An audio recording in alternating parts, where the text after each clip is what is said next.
All right, let's jump into another deep dive. Today we're tackling Google Maps, specifically how it adapted to India. Yeah. We've got some articles. This one, Google Maps UX, The India Conundrum by Elizabeth Larrikey, really stood out. You know, adapting products to different cultures, that's That's a big one. a huge challenge, right? Yeah.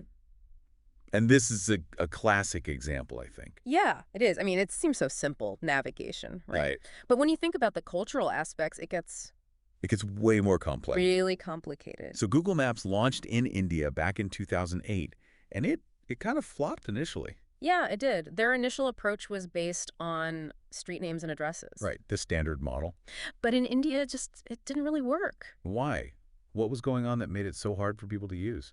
Well, many streets in India, they either didn't have official names or they had multiple names. Oh, wow. And even when streets did have names, people just didn't use them for navigation. They didn't.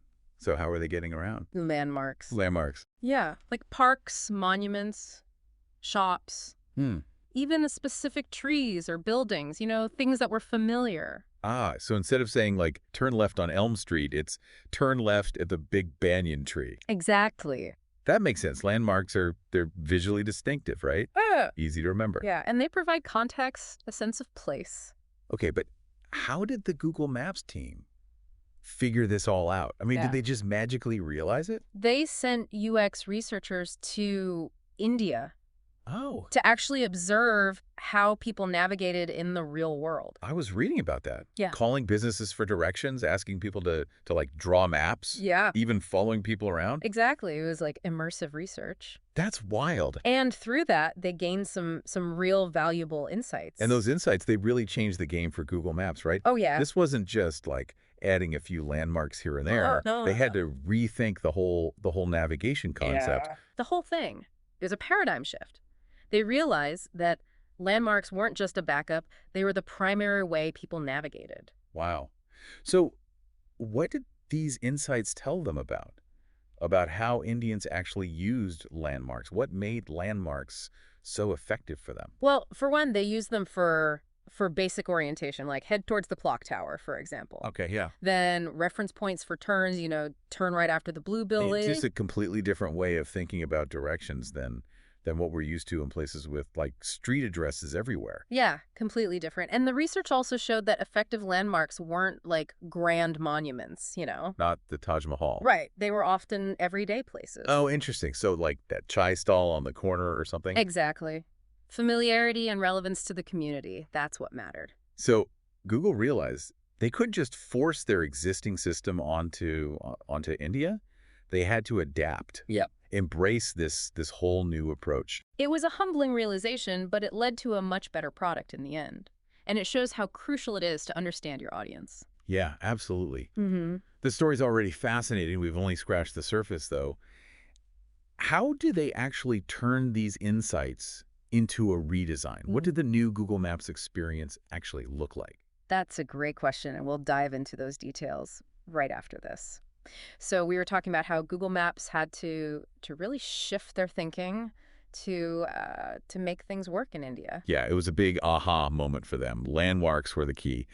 But, it's one thing to have an idea. Right. It's another to actually put it into practice. Especially back then, right? The technology wasn't nearly as advanced. Exactly. So how did they actually collect all this landmark data?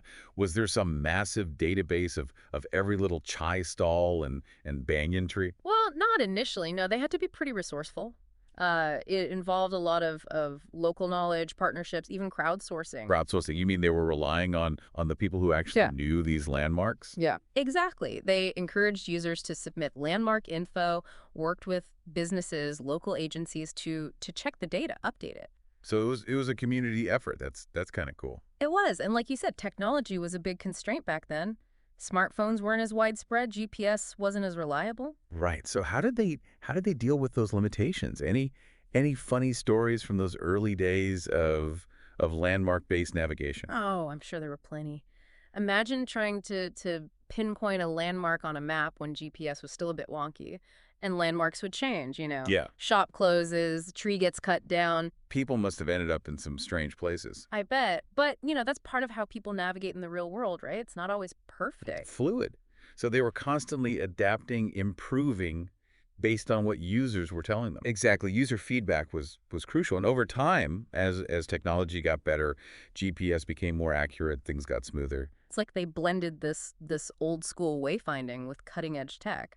I imagine there are cultural considerations too, right? I Yeah. mean, oh, absolutely. They had to be super careful about which landmarks they included. Making sure they weren't offensive or anything like that. It's not just about functionality, it's about being sensitive to the culture. Right. Good design is about more than just making things look pretty. It's Yeah. about respecting the people who use it. So the Google Maps story in India, it's about technology, it's about culture, Hmm. even ethics.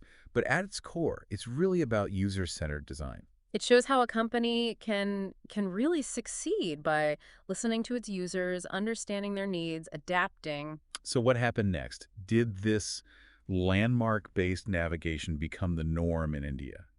Did it last? That's the question, isn't it? And to answer that, we need to fast forward a bit, Yeah. see how things evolved as technology kept changing. Did landmarks stay relevant in a world of, increasingly sophisticated GPS and all that? All right, so we're back and ready to wrap up our Google Maps deep dive. We've seen how they tackled those early challenges in India, how landmark navigation really took off, but the tech world's always moving, right? Always. And India is a hotbed for tech innovation. So it's really interesting to see how those user-centered design principles still apply, even as technology gets, more and more advanced. Right. So let's talk future. What are some of the advancements that could uh, reshape Google Maps in India? We touched on AI and AR before that seem like potential game changers. Yeah, definitely. Imagine you're in a crowded marketplace, right? You hold up your phone, but instead of just a flat map, Google Maps is using augmented reality to like overlay directions on your camera view. Arrows pointing you to that hidden spice shop, landmarks highlighted so you don't miss them in the chaos. That would be amazing, Yeah. especially in those kinds of environments. Crowded, bustling, easy to get lost. The AR could really make things so much easier. Exactly. And AR is not just about visuals either. Think about accessibility. Mm. Audio cues layered over the real world, helping people with visual impairments to navigate. The potential there is huge. Yeah, that's a really important point. What about AI? Every tech discussion these days seems to lead to AI. How could AI uh, take Google Maps to that next level in India? Well, it's already happening in some ways. AI is optimizing routes based on real-time traffic, even suggesting places you might like based on your past searches and things like that. But that's just the beginning. Imagine a Google Maps that like anticipates your needs. Say you're heading home from work and it knows you usually stop for groceries. It could like proactively suggest the best route based on, current traffic and what time the store closes and all that. So it's almost like having a personal assistant who knows your routines, maybe even better than you do. Right. But the key is that AI can make those suggestions super relevant to the local context, not just generic stuff, but understanding the nuances of life in India, which routes avoid rush hour, which shops are popular for specific things. It's that level of personalization that's really impressive. But India also faces challenges with internet connectivity in some areas. So how can Google Maps be useful if you're offline? That's a really good point. And Google Maps has actually made a lot of progress with offline functionality. You can download maps for like entire regions, use navigation even without data. And as technology keeps improving, that's only going to get better and better. That's so important for making sure that everyone can use these tools no matter where they are or what their internet access is like. Absolutely. And another trend to keep an eye on is voice assistants. In a country with, so many languages and dialects, being able to just talk to Google Maps, give it commands in your own language, that's a game changer. Yeah, it breaks down so many barriers. So we've got AR, AI, voice assistants, offline capabilities. It feels like Google Maps is becoming more than just a map. It's like a whole platform for experiencing the world. That's a great way to put it. It's blending the digital and the physical, making it easier for people to navigate, to explore, to really connect with their surroundings. And the Google Maps story in India really shows how that evolution can happen in a way that's sensitive to local culture and people's needs. Yeah, I think this whole deep dive has been a really fascinating journey. We started with, this conundrum, Google Maps not working in a huge market, and we've ended up exploring, the future of navigation. And it really highlights the power of that user-centered design approach. When companies really listen to their users, adapt to their needs, even the biggest challenges can become opportunities for amazing innovation. It's a great reminder. And it leaves us with a question to think about. What's the next chapter in this story? Will landmarks still be relevant as technology evolves, or will we see something totally new emerge? That's something to ponder. Yeah. And that's a wrap for this deep dive. Thanks for joining us.